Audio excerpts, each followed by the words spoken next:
ঋগয়ুরিব কপীন্দ্রং বিবধি লুব্ধধর্মা স্ত্রিয়মকৃত বিরূপাং সৃজিত কামজানাম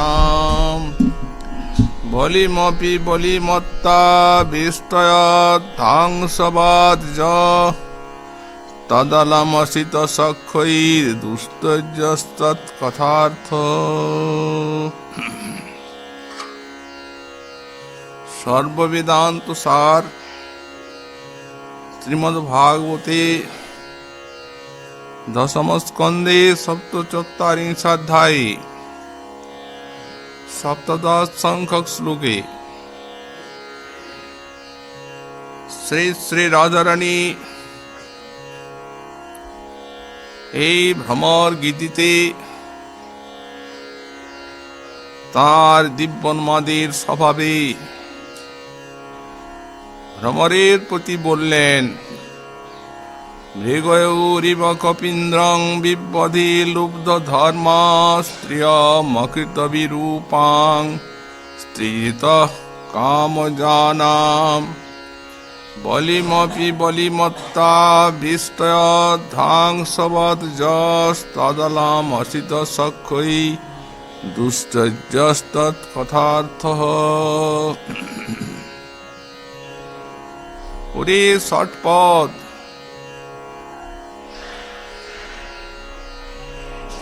তুই তোর সেই সখার সঙ্গে যে সন্ধি করার কথা আমায় বলছিস, তো আমি বলি তদলং অসিত সখ্যই, সে অসিতের সঙ্গে সখ্যে আর কোনো প্রয়োজন নেই। ওরে শোন বলি, যারা অসিত তাদের নির্দয় কঠিন ব্যবহারের কথা। এক অসিত ঋগয়ুরিব কপীন্দ্রং বিবধি লুব্ধ ধর্মা অলুব্ধ ধর্মা অপি মৃগয়ু ইব কপীন্দ্রং বিবধি। এক অসিত শ্রীরামচন্দ্র, তিনি এই ব্যাধ ধর্মরহিত হয়েও আর মৃগয়ু ইব অর্থাৎ ব্যাধের মতো বানর রাজ বালিকে তিনি বাণ বিদ্ধ করে বধ করলেন। স্ত্রিয়মকৃত বিরূপাং স্ত্রীজিত কামজানাম স্ত্রীজিত অপি, নিজে স্বয়ং স্ত্রীর বশীভূত হয়েও আর কামজানাং স্ত্রিয়ম শূর্পণখাং, কামুকি ওই শূর্পণখা তাকে বিরূপাম অকৃত, তাকে নাসাকর্ণ ছেদন করে আর বিরূপা করে দিলেন। আর এক অসুতের কথা বলি, বলিমপি বলিমত্তা বেষ্ট ধ্বংসবৎ ধ্বংসবৎ, কাকের মতো বলিমত্তা,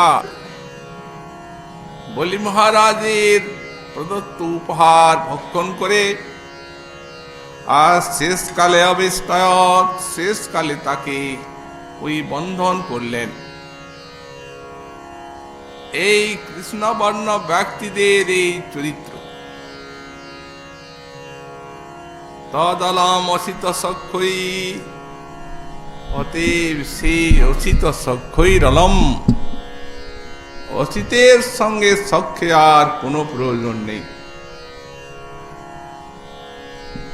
তবে যদি বলিস তাহলে যে আমি যতক্ষণ এসেছি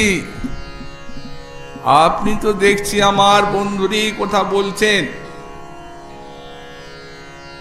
ওরে কি করব,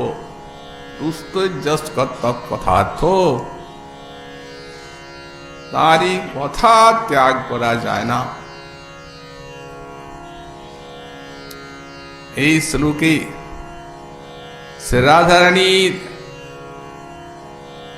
সেই দিব্যোন্মাদ বিশাল হৃদয়স্থ সিন্ধুতে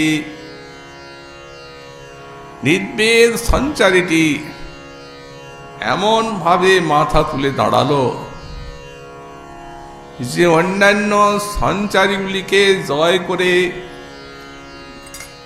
আর এই নির্বেদ সঞ্চারীটি প্রবল হয়ে আর তার অন্তরে ভাবনা জাগালো। পূর্ব শ্লোকে ভ্রমর যে বলেছে যে আমার বন্ধুর দোষ অপরাধ ক্ষমা করুন, সন্ধি করুন,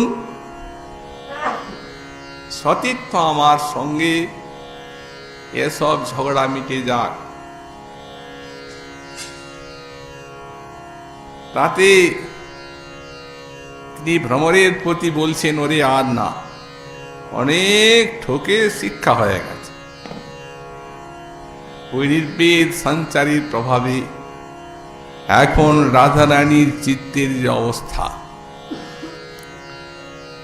তাতে উনি মনে মনে চিন্তা করছেন যে কালো বর্ণটাই ভালো নয়। যে কোনো ব্যক্তির সঙ্গে কালো রংটা যদি যোগ হয়, তাতে তিনি ভগবানই হন আর দেবতাই হন আর যাই হন, এই কালো রঙের যোগ হলে আর তাকে ভালো থাকতে দেবে না ওই রংটা। এই জন্য এখন সেই কালো বর্ণের উপরে এত বিদ্বেষ এনে দিয়েছে নির্বেদ। কালো শব্দটা উচ্চারণ করছেন না, অসিত বলছেন। অসিত মানে কি?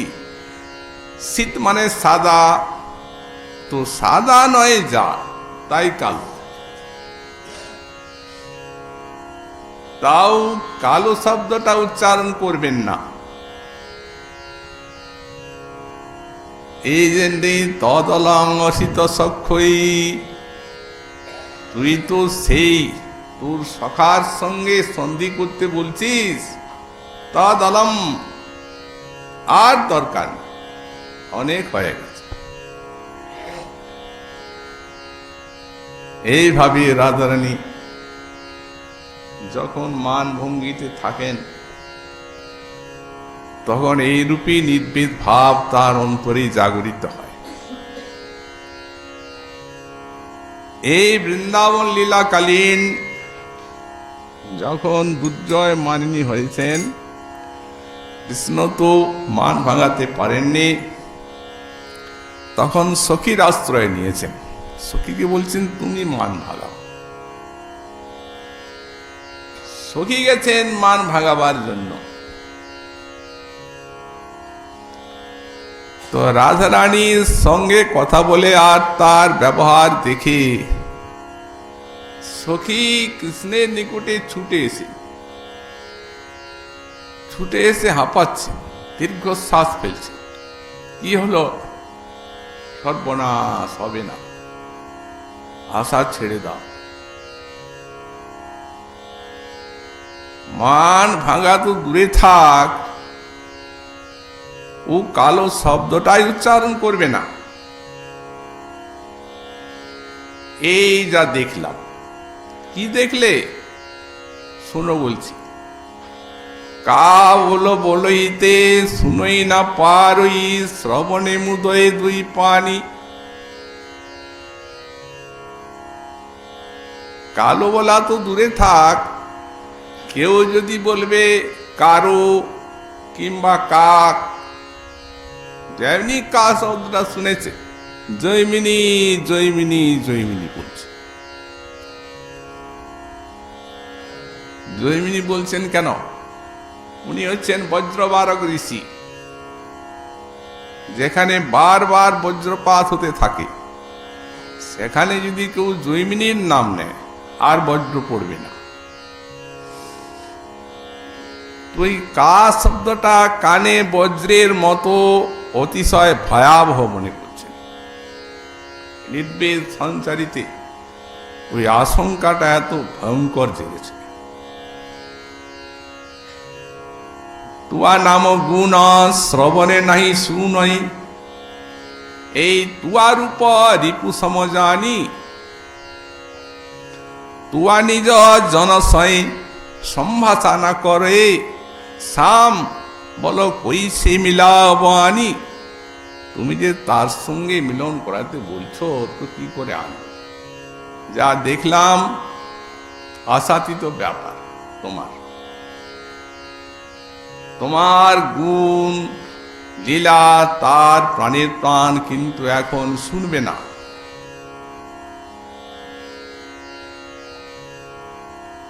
আর তুয়ার উপর রিপু সমজানি, কালো রূপটা যেমন বৈরী শত্রু, কালো রূপ দেখবে না, ওর কথা শুনবে না।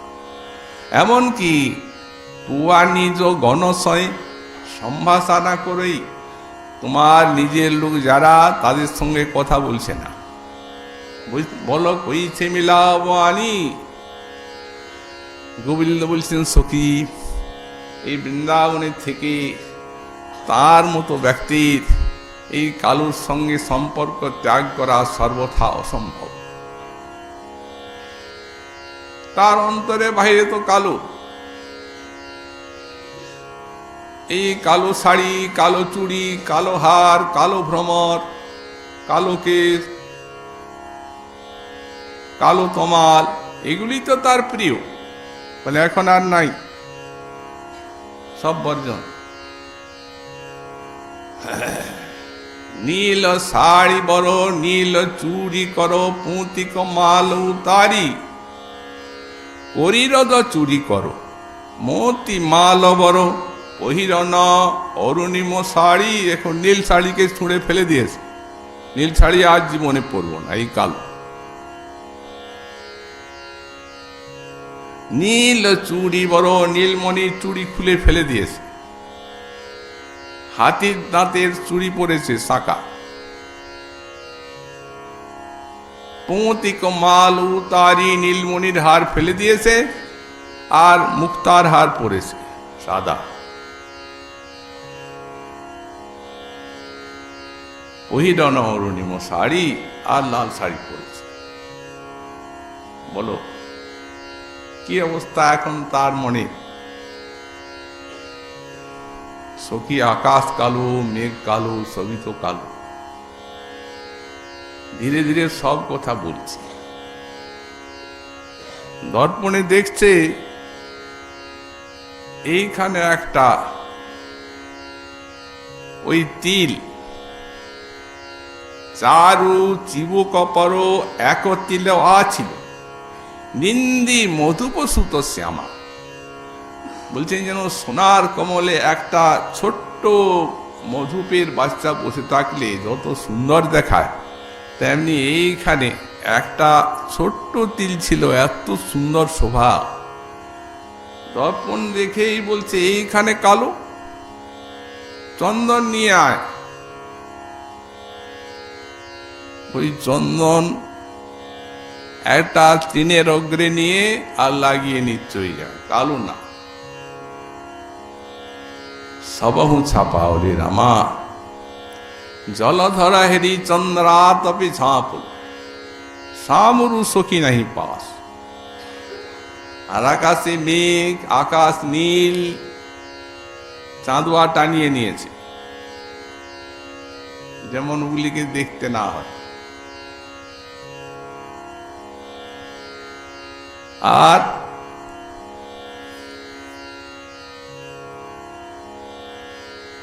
চন্দ্রা তবে ঝাঁপু, সামরু সখী নাহি পাস। আর সামবর্ণের সখীগুলিকে কুঞ্জের থেকে তাড়িয়ে দিয়েছে, যা আমার কুঞ্জে আর আসবি না তোরা। ওরা বেচারা রাধারানীর চরণে প্রাণ সর্বস্ব, ওদের কি অপরাধ? যত নাচের গুরু এই তুমি, তোমার জন্য বেচারারা বাইরে বসে বসে কাঁদছে। সামরু সখী নাহি পাস। আর তমাল তরুগণে চুনে লেপাওলো, তমাল গাছগুলিকে চুনকাম করে দিয়েছে সাদা। শিখি পিকো দূরে নিবাস, এইখানে ওই ময়ূরগুলিকে আসতে দিবে না, কারণ ওই নীল আর ময়ূর কুচ্ছে চূড়া, আর কুকিল যেন এখানে না আসে, তাড়িয়ে দাও।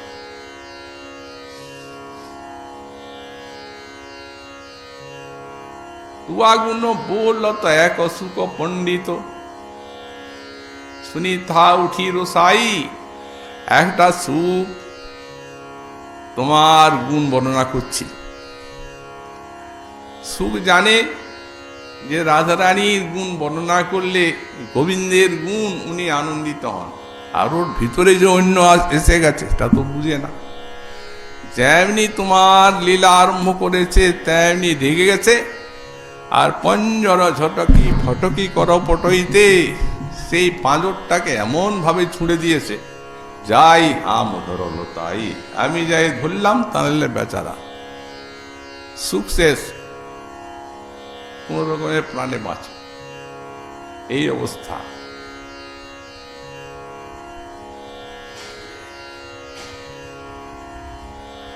তো সখী উনি যে বলছেন আমি কালো রং দেখব না, তো তার যাতে দেখবেন না সেই চোখের তারাই তো কালো, মাথার উপরে চুল সব কালো, তার কি হবে? সখী বলছেন শোনো বলি, যখন দেখছে চোখের তারা কালো, এই আমার চোখের ভিতরে কালো বসে আছে, অনবরত কাঁদছে ওই চোখের তারা, ওটা যেন ঢাকা থাকে, খালি কাঁদতে আরম্ভ করেছে, কালো রাখবো না। আর কালোকে যেমনি দেখেছে তেমনি যে আয়নায় দেখলো সেই আয়নাকে এমন ছুড়ে দিয়েছে যে দর্পণটা টুটি হয়ে গেল শতচূর, 100 চুর হয়ে গেল। এত রাগ কালোর উপর। সখী পাঠিয়ে আর হবে না। অনেক সময় দেখেছি যে সুমেরুর মতন মান তোমাকে দেখে রেণুর মতো হয়ে যায়। অতএব চম্পকপতি কহে রায় মানাইতে আপসিদার কান, এখন তোমাকে যেতে হবে অন্যের দ্বারা কাজ যদি দেয়, ওই তোমার রূপ তোমার বাঁশির নাচ ওইগুলি কাজ দেবে, অন্য কোনো উপায় হবে না। এত দূর পর্যন্ত এই জন্য শব্দটা উচ্চারণ করছেন না অসিত। এই অসিত বর্ণে যোগ হওয়াতে ওরে ধীর সমস্ত নায়কারী ধীরোদাত্ত গুণ সম্পন্ন শ্রীরামচন্দ্র বামন সেই তাদের সেই অসিত বর্ণের যোগের জন্য তাদের সব দোষের কথা বলতে লাগলো। শোন বলি,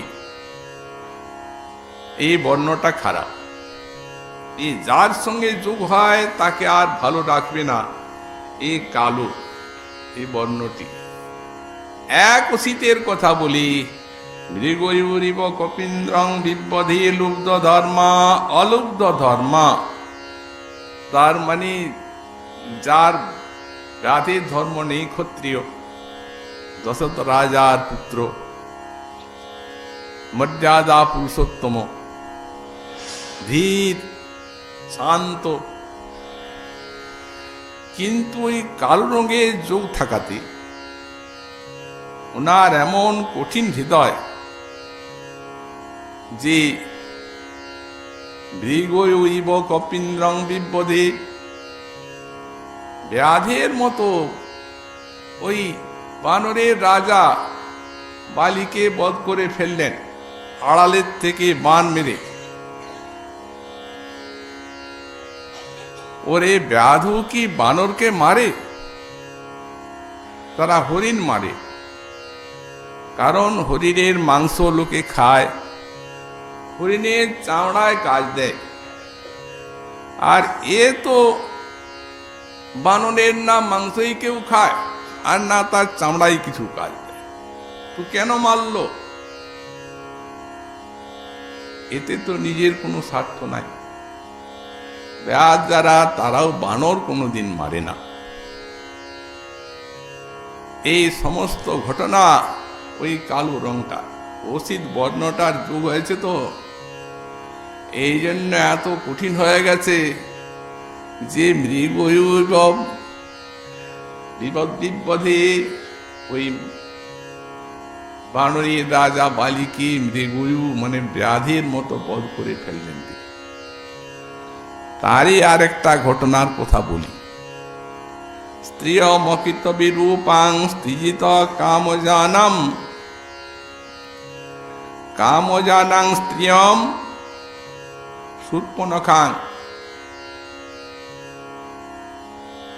শূর্পণখা। দোষ তার কি?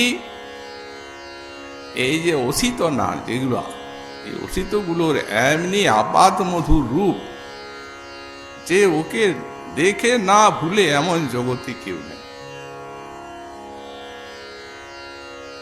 সুতরাং এই অসুতের রূপ দেখে বেচারা লুব্ধ হয়েছে এবং তাকে বিয়ে করতে চেয়েছিল। এই তার দোষ। তো বিয়ে করতেও চাইল, তোমার পছন্দ নেই, তুমি বিয়ে না করো। কন্যা কোন বরকে বিয়ে করতে চাচ্ছে, বরের পছন্দ হবে তবে বিয়ে করবে। তার নাক কান কেটে দিতে হবে, বিয়ে করব বলল তো, যাতে আর কেউ কোনোদিন তাকে বিয়ে না করে। নাক কান কাটার তার কি অধিকার আছে? এই প্রকারে একটা মেয়ে ছেলের উপরে নিষ্ঠুর ব্যবহার, তার জীবনটিকে নষ্ট করে দেওয়া, এ তো ওই রংটা, যত নষ্টের গুড়া ওই কালো রং। স্ত্রিয়মখিত বিরূপাং স্ত্রীজিত কামজানাম। ওরে, তাও জানতাম যে রাগে এইরকম করে ফেলেছে। যদি কোনো ত্যাগী, ব্রহ্মচারী, তপস্বী ইত্যাদির প্রতি কোনো স্ত্রী বলে তোমায় বিয়ে করব, তাহলে তো রাগ তো হবে।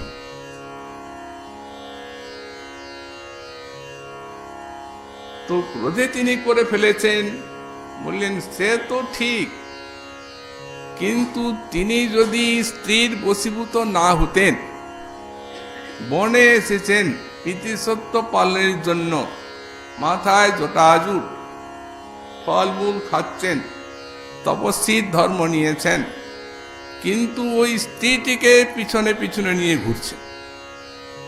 স্ত্রীজিত অপি, স্ত্রী কর্তৃক জিত হয়েও আর তার এই ব্যবহার।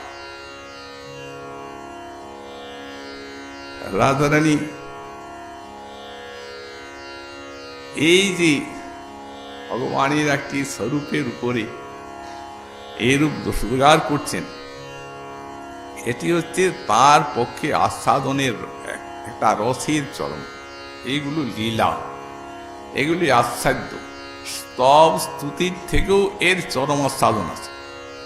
এই যে এক কথাই মহাজন বলে দিয়েছেন, প্রিয়া যদি মান করি করই ভৎসন, বেদ স্তুতি হইতে হরে সেই মোর মন। তো সব ভাগবত স্বরূপ। বলছেন শোন ওরে বলি আরো এই অসিতের কাণ্ড। ইন তো যাই হোক ক্ষত্রিয় জাতি, রাজার ছেলে, অতএব ক্ষত্রিয় জাতির হৃদয়টা একটু কঠিন থাকে। কিন্তু এক অসিত ব্রাহ্মণের ছেলে, তারপর সম দম ইত্যাদি গুণ যুক্ত, ব্রহ্মচারী। এই অসিত বর্ণের যোগ থাকায় বলিমপি বলিমত্তা ব্যস্ত থাং খবজ্জ, তিনি বলিরাজির সভাতে গেলেন, দান যজ্ঞ খুলেছেন তিনি, তো সর্বস্ব দান করছেন, সেইখানে দান গ্রহণ করবেন। বলি রাজা তাকে দেখে কত পূজা সেবা ইত্যাদি করলেন। পুজো করে ইত্যাদি করে তাকে আর কত ভক্তি করে আর কি দান চাই। তো ও তো বালকের বেশে গেছে, বামন, ছোট ছোট পা। বলি মহারাজের কাছে বলছেন তিনি যে এই পায়ে 3 পাদ ভূমি চাই। বেচারা উনি কি করে জানবেন যে এর ভিতরে এই কালোর এত ইন্দ্রজাল আছে? কারণ সবাই এটা বুঝতে পারে যে বড়ের ভিতরের থেকে ছোট বের হতে পারে, কিন্তু ছোটর ভিতরের থেকে এত বড় বের হয় এ কারো ধারণার গোচর নাই। ওরে ওকে প্রতিশ্রুত করালো। বেচারা এত ভালো লোক যে গুরুদেব এসে নিষেধ করলেন নিজে যে তোমাকে ঠকাতে এসেছে, সর্বনাশ হবে, ওকে দেবে না। কিন্তু এত দাতা আর এত ভালো, উনি বললেন যা হয় একে দিতেই হবে, আমি কথা দিয়ে দিয়েছি। গুরুদেবের কথাও বেচারা শুনল না। এমন একটা ব্যক্তিকে যেমনি দান দিয়েছেন তিনি তেমনি পা বাড়াতে আরম্ভ করলো। ওরে একটা পাই সারা পৃথিবী আর একটা পাই সারা স্বর্গ। তৃতীয় পদে স্থান দাও, হুঙ্কার করছে। তো তৃতীয় পদে তো ওনার জায়গা নেই। এখন কি দেবেন? দান পূর্ণ হলো না। অতএব নিজের জনকে ডাকলেন, যারা নিজজন তাদের বিশ্বসেনাদি নিজজনকে ডেকে আর বেচারা কি বন্ধন করলেন। দান পূর্ণ হলো না বলে আর একদম পাতালে নিক্ষেপ করে দিল। দৃষ্টান্ত দিচ্ছেন ধাং সবত। ওরে শোন বলি, এই কাকগুলি তারা তো কালো, এই যারা আহার দাতা সে তাদের কাছে আহারটা খাবে, খেয়ে আর তারপরে এমন চঞ্চুর আঘাত আরম্ভ করবে মাথায়, গায়ে, মুখে, যে একবারই উদ্বিগ্ন করে তুলবে। তো তেমনি এ তার সর্বস্ব নিল, পূজাও খেল, সর্বস্বটা নিল, আর তারপরে তাকে বেঁধে আর পাতালে ছুঁড়ে ফেলে দিল। এইরকমই কালো ঘন্টা। অতএব তদ আলাঙ্গসিত সক্ষই, ওরে অসিতের সঙ্গে সখ্যে আর কোন দরকার, যেখানেই কালো রং। এর তো নিন্দা পক্ষে রাজরানী যা বললেন, কিন্তু এই সব ভাগবত স্বরূপ, সব গুণময় ভাগবত লীলা, পরম চরম ভক্তবাৎসল্যময়। এই দোষোদ্গারের ছলে গুণ, এলা সব গুণ তিনি দোষোদ্গারের ছলে এই সমস্ত গুণগুলির উল্লেখ করছে। কি গুণের মধ্যে বললেন, দেখুন এই যে প্রথমে বালিবোধের কথা বলছি, তো বালিবোধের কথা এদিন আমরা বলেছি ভক্তবাৎসল্যের চরম।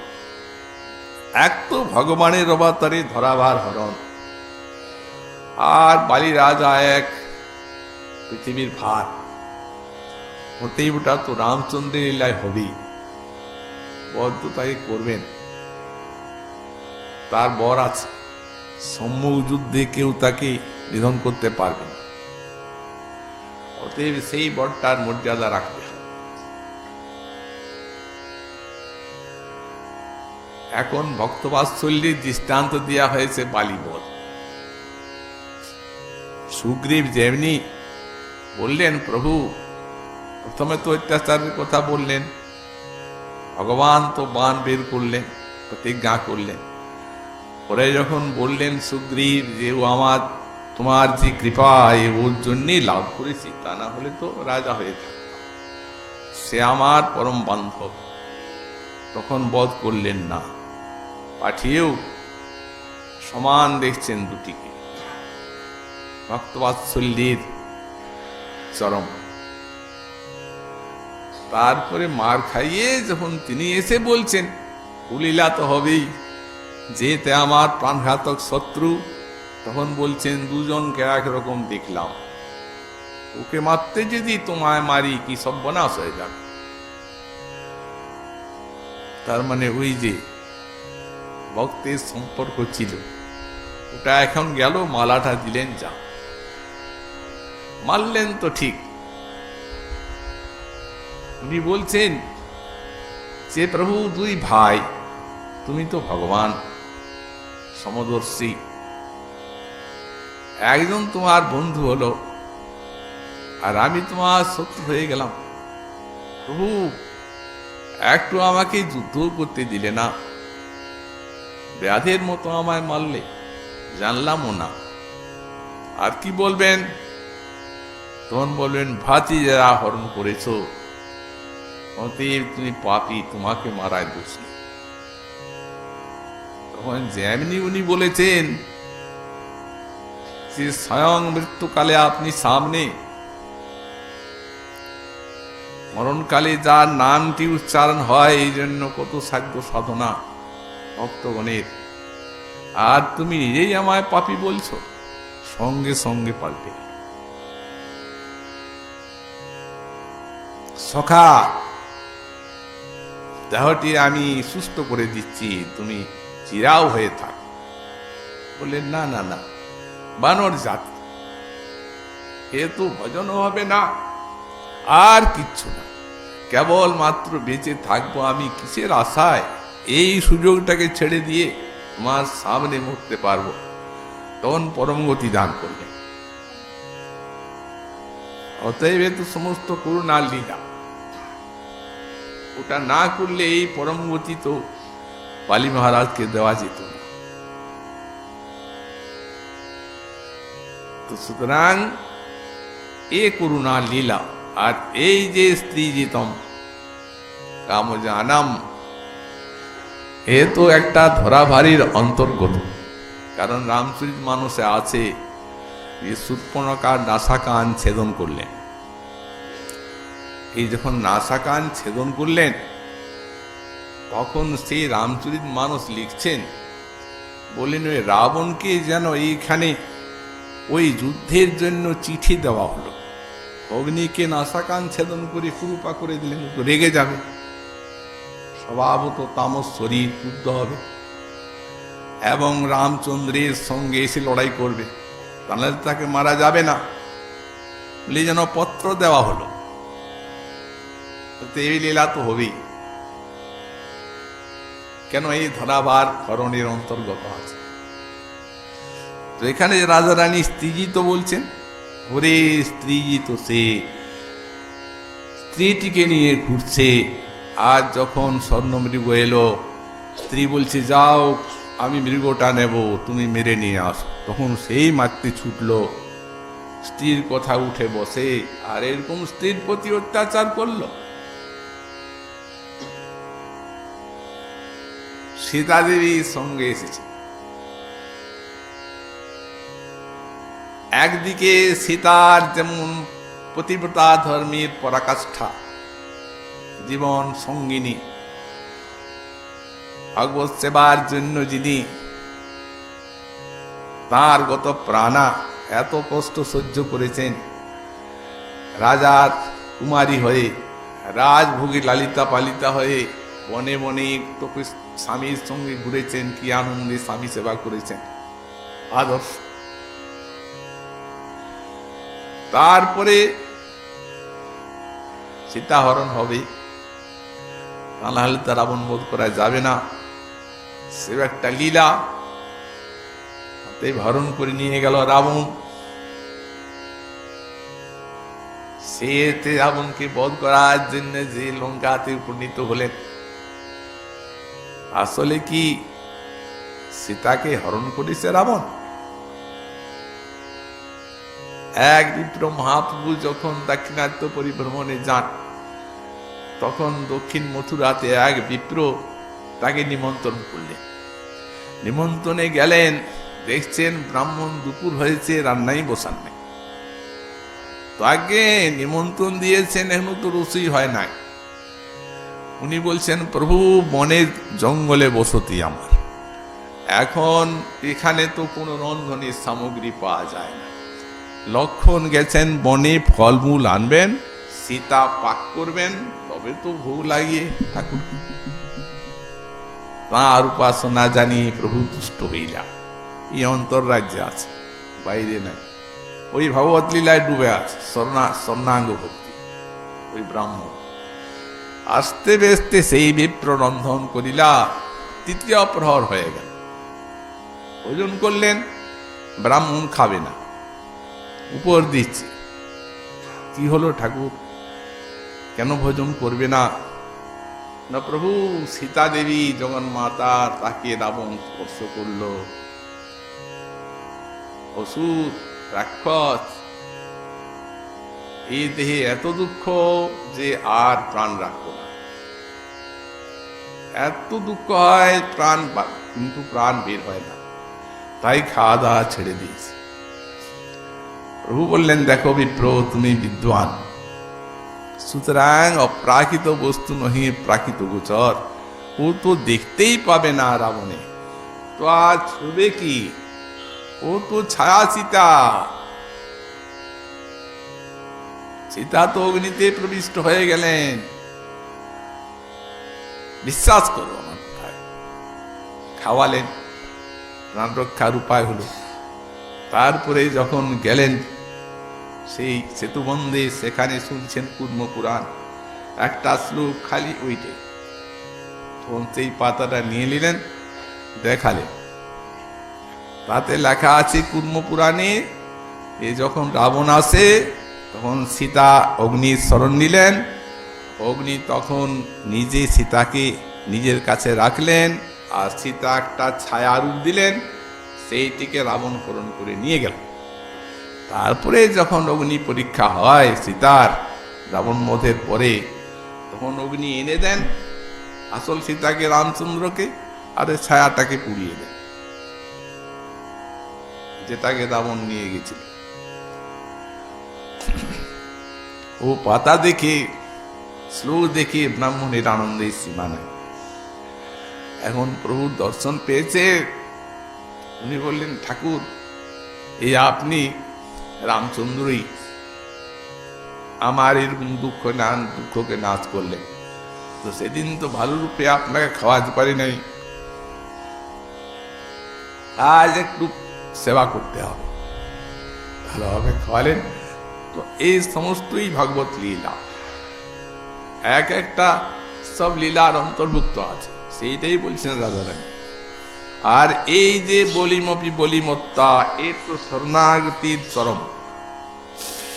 কারণ এই সর্বসাত্ম নিবেদনে বলির্ভূত কৃষ্ণাপ্তি সাংপরম, সর্বস্ব দিয়ে আর দেহ দিয়ে, আর তারপরে এই বলি মহারাজ তিনি ভগবানকে লাভ করেছেন। শরণাগতির পরাকাষ্ঠা, গুরু বাক্য মানলেন না ভগবানের সেই কৃপার জন্য। তারপর সব যখন নিলেন, তৃতীয় পদে স্থান দাও। তিনি বলছেন, আপনার তো তৃতীয় পদই নাই, দুটা তো হয়ে গেল, তো আপনার তৃতীয় পদ বের করুন, আমি জায়গা দিব। তো নাভির থেকে একটা পা বেরিয়ে গেল। এই তো নাভিতে তো কারো পা থাকে না, এটা যেন অসাধারণ, তেমনি আমার একটা অসাধারণ আছে জায়গা, সেটা তোমাকে এখনো দি নাই, নাওনি, সেটা হচ্ছে এই মাথা। আত্মসমর্পণ করা হলো, দেহটাও দিলেন।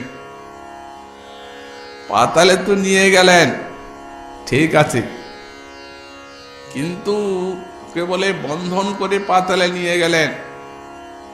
বন্ধন আর কোথায় করলেন? নিজেই তো বন্ধনে পড়ে গেলেন। বলির দরজার কাছে তিনি দাঁড়ি।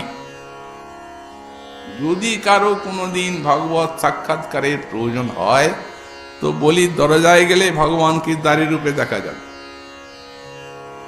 বন্ধনটা কেবলমাত্র বাইরে লোক দেখানো, আসলে তার এই সর্বস্ব দানে এবং আত্মসমর্পণে নিজেরও তিনি পূর্ণরূপে তাকে দান করলেন। এই সমস্ত কারুণ্য এবং ভক্তবাৎসল্য আছে।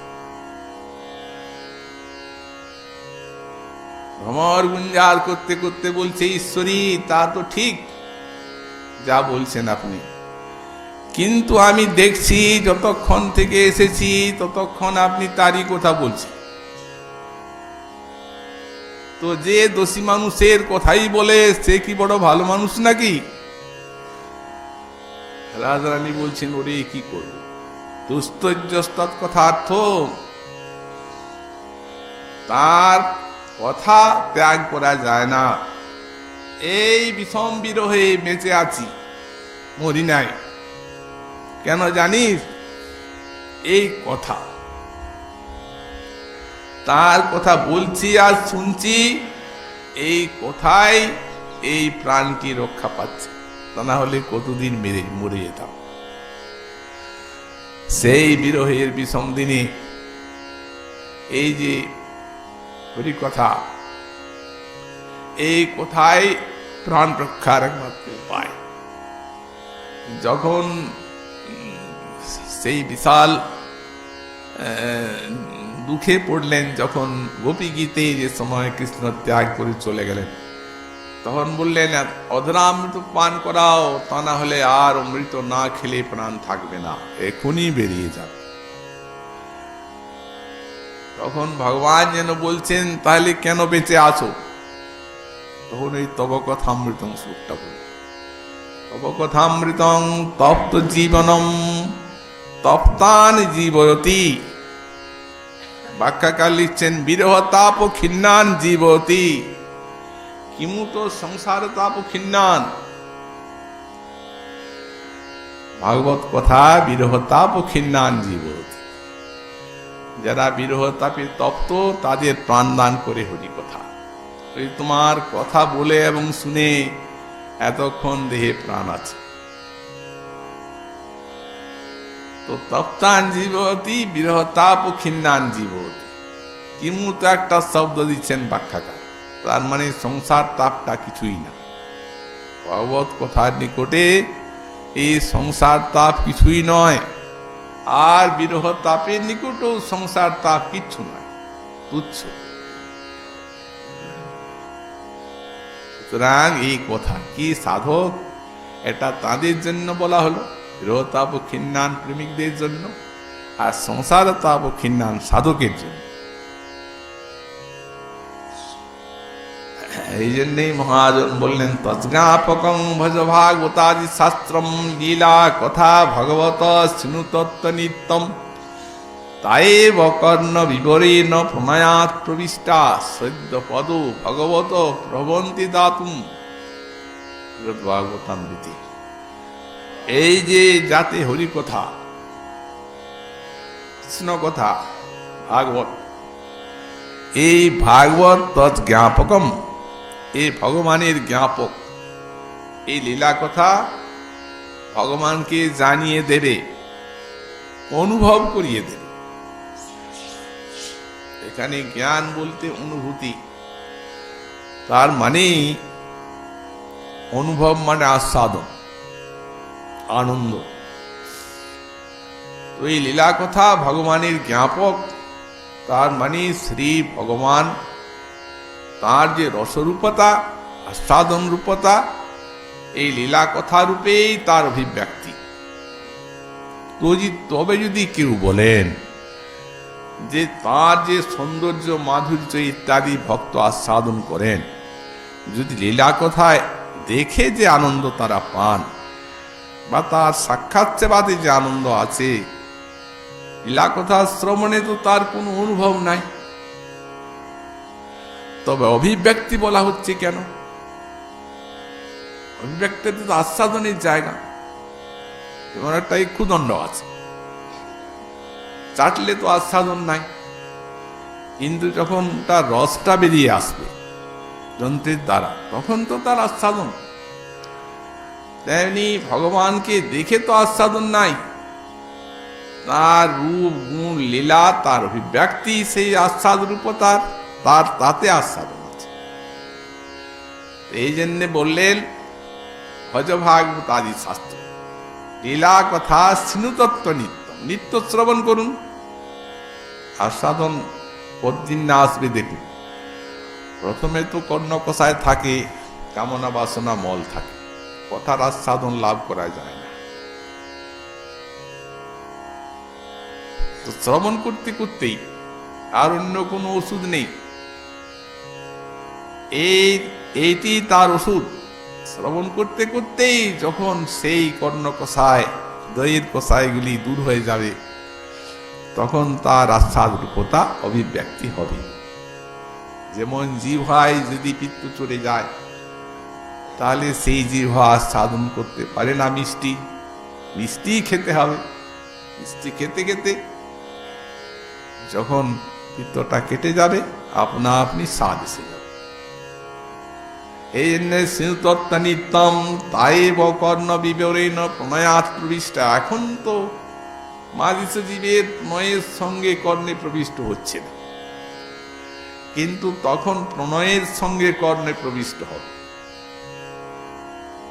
অতিশয় প্রীতির সঙ্গে লীলা কথা রস নিষেবন হবে। সব প্রকার জিনিস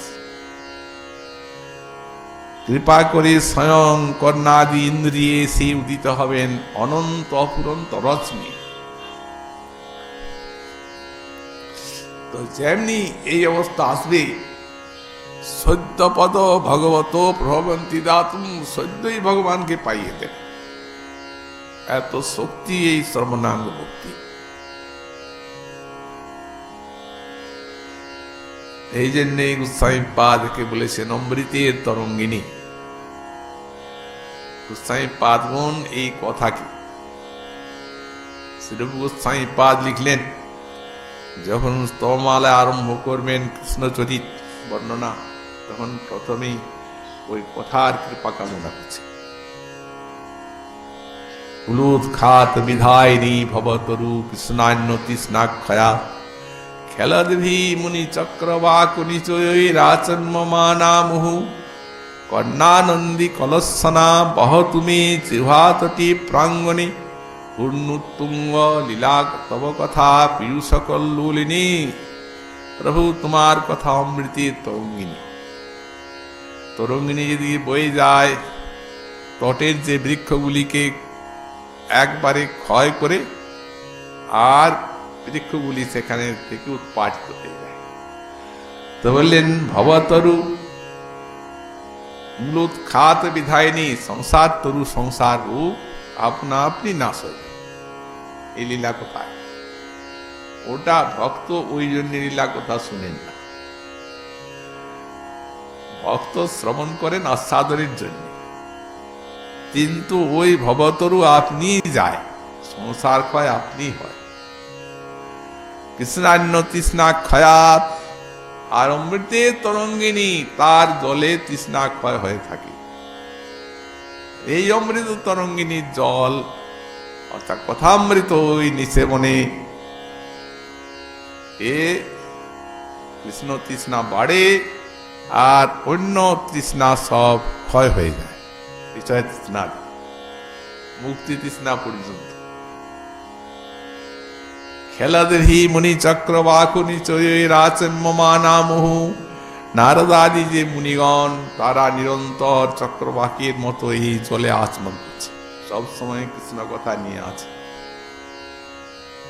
কর্ণানন্দী কলসনা, যাদের সেই রূপ আচমন করার শক্তি নেই, তাদের যেমন নদীটা কুলুকুলু না দে বয়ে, একটা শ্রবণে শুনতে ভালো লাগে, তেমনি কথা শ্রবণানন্দী কুলুকুলু না দিয়ে যেন অমৃতের তরঙ্গিনী বয়ে যাচ্ছে। গোস্বামী পাদ বললেন, এখন কৃষ্ণ কথা আরম্ভ করবো, তো কথা তো সব প্রকাশ, তাতে আমার জিহ্বাটি তো মরু প্রদেশ, সেই অমৃত তরঙ্গিনী এই মরুতে এসে স্বয়ং কৃপা করে উদিত হন। সাধকের থেকে সিদ্ধ মহাসিদ্ধ নিত্য সিদ্ধ পার্শ্বদ, সর্বত্র এই কথা। এই জন্য শ্রী শ্রী রাধারানী পরবর্তী শ্লোকে আবার সেই কথারই মহিমা ওই তিরস্কারের ছলে ব্যক্ত করবেন। এটাতে অবজল্প নামক চিত্রজল্প, করু কাঠিন্য কামিত্ব ধৈর্যাদি আসক্তি অযোগ্যতা যত্তং ভিউ বক্তা স্বজল্প শতাং মতো। এটি অবজল্পটি হচ্ছে শ্রীহরির যে কাঠিন্য কামিত্ব আর ধূর্ততা, ওতে তাতে আসক্তির অযোগ্যতা। কাঠিন্য কোথায়? বিবদ্ধে বলা হলো, বালিকে যে মারলেন এতে কাঠিন্য আছে। তারপরে কামিত্ব স্ত্রীজিত বলা হলো, তাতে শ্রীহরির কামিত্ব ব্যক্ত করা আছে। ধৈর্যাদি আসক্তি অযোগ্যতা, ধৈর্যাদি বলা হলো ধাং খবর, ওইটি এসে ধূর্ততা। আর অতএব আসক্তি অযোগ্যতা অলঙ্ঘিত সত্যই, এতে আসক্তি অযোগ্যতা দেখান। ঈর্ষা ভয় এগুলি ধ্বনিতে আছে, অর্থাৎ ঈর্ষা এবং ভয় প্রভৃতি এগুলি ধ্বনিতে গম্য হচ্ছে, ব্যঞ্জনায়, এটিকে অবজল্প বলা হয়। তারপর পরবর্তী শ্লোকে আবার রাধারানী একটি অন্য চিত্রজল্পে চলে যাচ্ছেন। মহাপ্রভুর কৃপা হলে আগামীকাল আবার সেই বিষয়ে আমরা সাধন করবো। আজকে শ্রী ভাগবত কথা